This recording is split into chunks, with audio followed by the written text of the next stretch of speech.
हा ही साफ कर. यादी केली आहे ना तुम्ही? बघू. बघ ना. गणपती आणणे.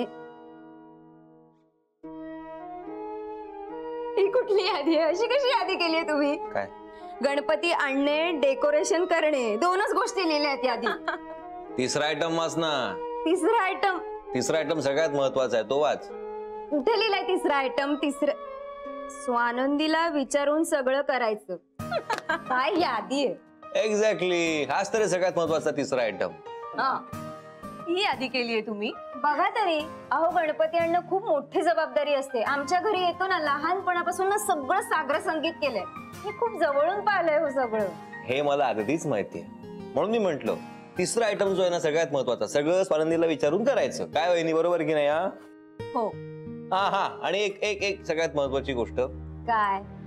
आता पुढचे 5 दिवस खूप काम असणार आहे, मला खूप काम करावं लागणार आहे. तर प्लीज अजिबात असं हसून लाजून माझ्याकडे बघायचं नाही. माझी विकेट जाते, पुढे कामच सुचत नाही मला. मग गप्प बसाव. I love you to.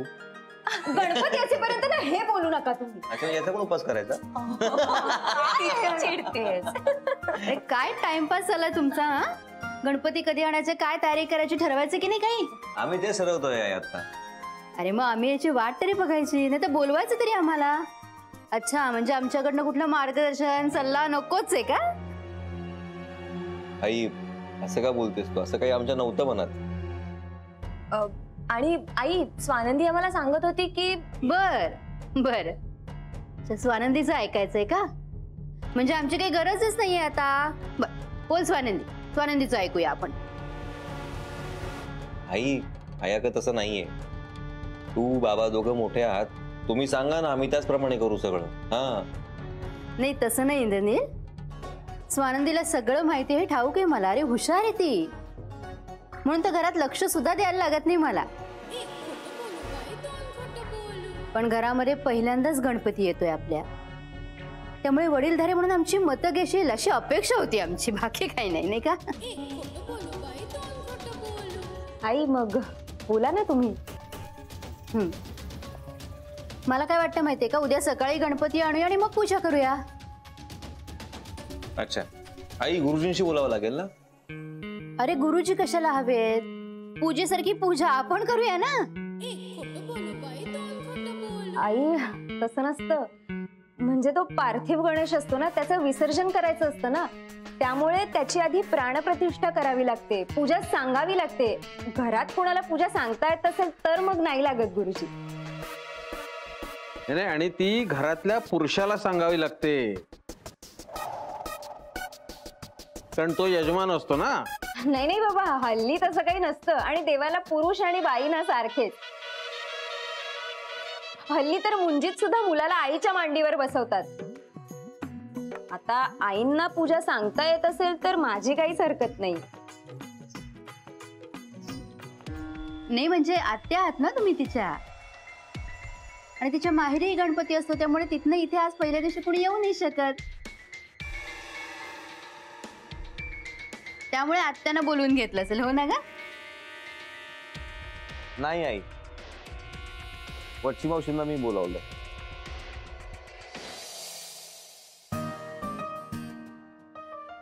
काय माहिती का की आपल्या घरचा हा पहिलाच गणपती येतोय नवसाचा.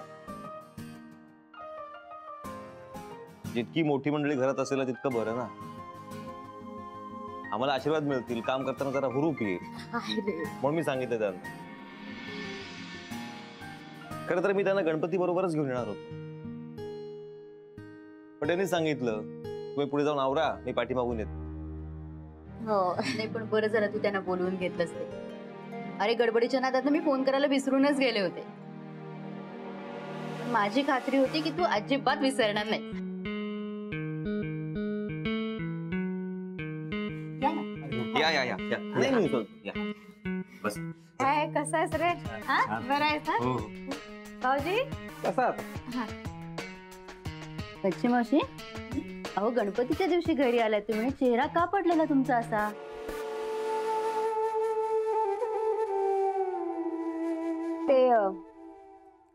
काकांना एकट्याला सोडून यावं लागलंय ना, म्हणून थोड्या उदास आहे. हो मग त्यांना घेऊन यायचं ना इथे.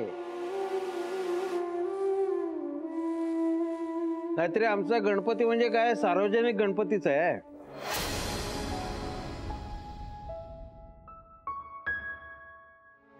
बाबा, काकांना निसर्गोपचार केंद्रात दाखल केलंय. हो का? कंटाळा आला वाटतं सेवा करण्याचा. नाही ग बाई, कंटाळले नाही मी. त्यांची सेवा करून कधीच नाही कंटाळणार. ना बरं नव्हतं म्हणून मग हॉस्पिटलमध्ये नेलं. तर तिथे ते आजारपणावर सल्ले देणार त्यांना काय म्हणतात रे? हा, मेडिकल काउन्सिलर. हा, ती लोक भेटली तर त्यांनी त्या निसर्गोपचार केंद्राचा पत्ता दिला. तिथे नेलं तर ते म्हणाले की बरे होतील, अगदी ठणठणीत होतील, पण 6 महिने ठेवावं लागेल म्हणाले. आता मावशी, अहो पण चांगली गोष्ट ना वच्ची मावशी. तुम्ही रडताय का?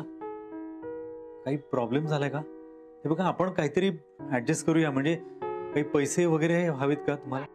नाही रे, पैसे नकोयत मला.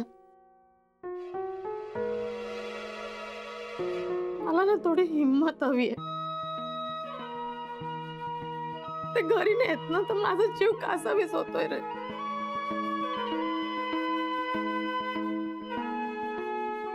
स्वानंद, वच्ची मावशी, इथे सगळ्यांनाच माहिती आहे तुम्ही किती धीराचे आहात ते.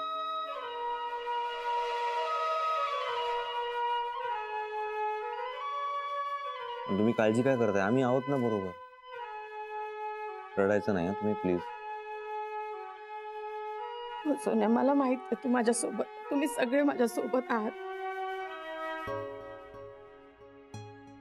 पण काय आहे ना, मी पडली जुन्या वळणाची बाई. कसाही का असे ना, पण माझा नवरा माझ्या घरात आहे याची हिंमत होती मला, याचं समाधान होतं.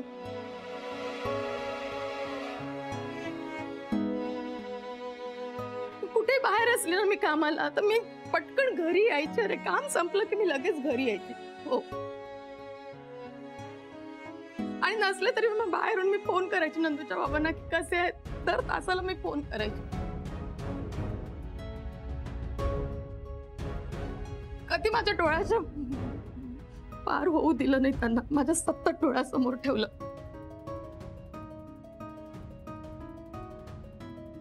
आणि आता नाही बेसन होत. त्या पण तुम्ही हे सगळं त्यांच्या भल्यासाठीच करताय.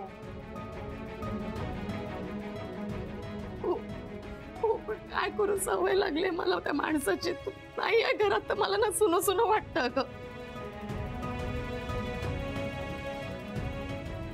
आत्या बघा, तुम्ही काकांना 6 महिन्यात बरे होतील आणि घर कसं गजबजायला लागेल. मग तुम्ही इथे यायला विसराल बघा.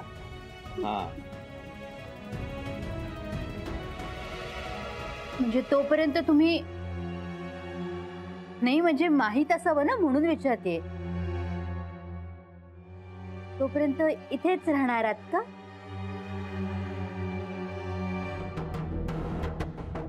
जहागीरदार वाड्याच्या मोठ्या सुनबाई आहात तुम्ही. घरच्या मोठ्या पुरुषांसमोर दोन्ही खांदे झाकून उभं राहायचं असतं, हेही विसरलात तुम्ही. उद्या ऋषीपंचमी आहे. तुम्ही उद्या 16 भाज्यांचा स्वयंपाक कराल, आम्हाला खात्री आहे.